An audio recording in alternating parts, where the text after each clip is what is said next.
Friends, कैसे हैं आप? I hope you fine. So आज की वीडियो में जानेंगे रेलिवेंट का मीनिंग इंडियन एविडेंस एक्ट में, और साथ में जानेंगे रेलिवेंट की टाइप्स। सो अगर आप हमारे चैनल पे नए हैं, सब्सक्राइब नहीं करा, प्लीज़ कर दें, बेल आइकन दबा दीजिएगा। हालांकि वीडियो छोटी होने वाली है, लेकिन इसको पूरा देखिएगा, आपको अच्छे से समझ लग जाएगी। विद एग्जाम्पल मैं बात करूँगा। चलिए स्टार्ट करते हैं आज की वीडियो बिना किसी देरी से।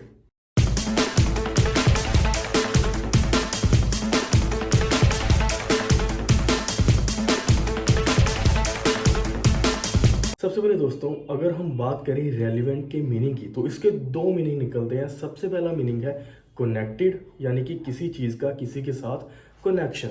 और दूसरा मीनिंग निकलता है एडमिसिबल, यानी कि उस चीज़ को मान्यता देनी, उस चीज़ को मानना। सो दोस्तों, अगर हम बेयर एक्ट की लैंग्वेज देखें तो जो रेलिवेंट का मीनिंग है वो सेक्शन 3 में इंडियन एविडेंस एक्ट में बताया गया है। सेक्शन कहता है कि relevant one fact is said to be relevant to another when the one is connected with another in any way।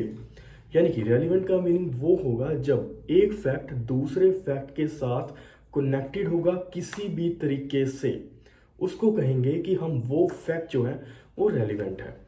सो दोस्तों, अब फैक्ट की डेफिनेशन भी आपको इसमें समझनी पड़ेगी रेलिवेंट को समझने के लिए। फैक्ट की डेफिनेशन तो मैं इसमें नहीं कवर करूंगा, लेकिन एक एग्जांपल दूंगा जिसके साथ आपको फैक्ट का मीनिंग भी समझ लग जाएगा। सो दोस्तों, एग्जांपल लेते हैं। मान लीजिए एक व्यक्ति ने किसी का मर्डर करा, और उसने वो मर्डर जो है नाइफ के साथ करा या फिर गन के साथ करा।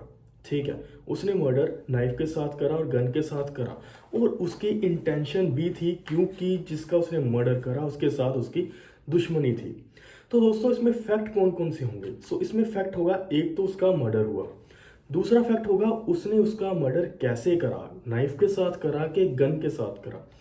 तीसरा फैक्ट ये निकलेगा, क्या उसकी जो थी उसके पास कोई ऐसा मोटिव, इसमें साफ नजर आ रहा है कि उसके पास मोटिव था क्योंकि उसके साथ दुश्मनी थी।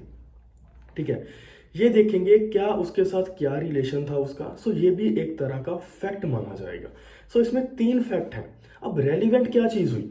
रेलिवेंट हुई जब तीनों फैक्ट एक दूसरे के साथ जुड़े हुए होंगे। इसमें जो क्या है, ये सारी एक चेन बनी हुई है। जब सारे फैक्ट्स एक दूसरे के साथ जुड़े हैं तभी एक मर्डर कंप्लीट हुआ है। तो ये सारे फैक्ट एक दूसरे के साथ रेलिवेंट हुए। रेलिवेंट का मीनिंग है जो एक फैक्ट दूसरे फैक्ट के साथ जुड़ा हुआ हो, उसको कहते हैं रेलिवेंट। आई होप आपको ये एग्जांपल जो है समझ लग गई होगी। अब बात करते हैं रेलिवेंट के टाइप्स के बारे में। देखिए दोस्तों, रेलिवेंट के 2 टाइप होते हैं, एक लॉजिकल रेलिवेंट, एक होता है लीगली रेलिवेंट।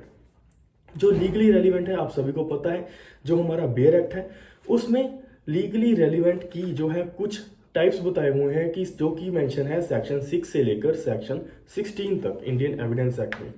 उसमें सारा कुछ बताया हुआ है कि कौन कौन से फैक्ट रेलिवेंट माने जाएंगे। अगर किसी का कोई मोटिव है वो भी रेलिवेंट माना जाएगा, अगर किसी के साथ किसी की दुश्मनी होगी वो भी रेलिवेंट मानी जाएगी। ये सारे फैक्ट जो है सेक्शन 6 से लेकर सेक्शन 16 में बताए गए हैं, वो भी आगे डिस्कस करेंगे अगली वीडियोस में।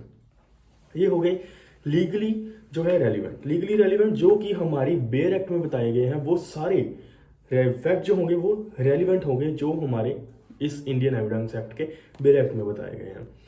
अब बात करते हैं लॉजिकल रेलिवेंट। जो लॉजिकल रेलिवेंट होते हैं वो क्या, कौन से ऐसे फैक्ट होते हैं जो रेलिवेंट माने जाएंगे।